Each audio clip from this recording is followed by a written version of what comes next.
Hi అందరికీ welcome back to Latha's world. ఈ రోజు అయితే జొన్న పిండితో లడ్డు చూపించబోతున్నానండి. చాలా టేస్టీగా వస్తుంది, ఒకసారి ట్రై చేసి చూడండి. ముందుగా పావు కప్పు పల్లీలండి బాగా వేయించుకోవాలి, సిమ్లోనే ఉంచుకొని వేయించుకోవాలి. తర్వాత 1 టీ స్పూన్ నెయ్యి వేసుకొని ఇంకొంచెం ఫ్రై చేసుకోవాలి. తర్వాత జీడిపప్పు బాదం పప్పు వేసుకొని బాగా ఫ్రై చేసుకోవాలి.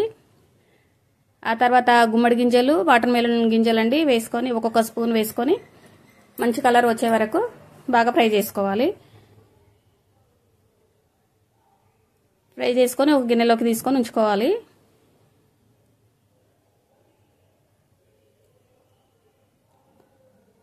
ఆ తర్వాత ఒక 2-3 స్పూన్ల నెయ్యి వేసుకొని 1 కప్పు జొన్నపిండి వేసుకొని బాగా కలర్ వచ్చే వరకు, మంచి స్మెల్ వచ్చే వరకు బాగా సిమ్లోనే ఉంచుకొని బాగా ఫ్రై చేసుకోవాలండి.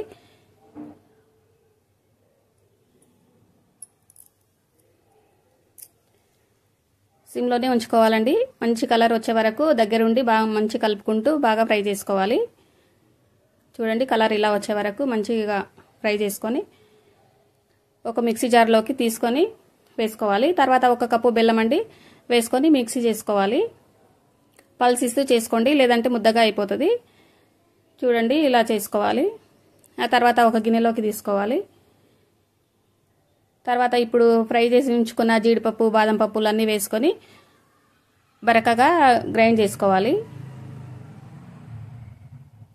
చేసుకొని ఆ గిన్నెలోనే వేసేసుకోవాలండి. జొన్నపిండి ఉంది కదా, దాంట్లోనే వేసేసుకోవాలి.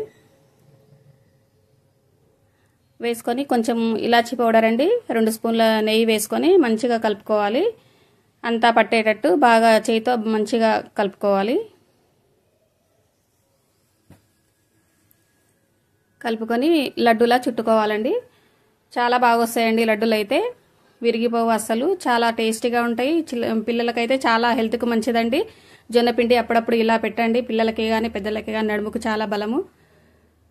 చాలా టేస్టీగా వచ్చాయండి లడ్డూలు అయితే. ఒకసారి ట్రై చేసి చూడండి, అందరికీ నచ్చుతాయి. మీకు ఎలా వచ్చాయో కామెంట్ చేయండి. Thank you for watching. Bye అందరికీ.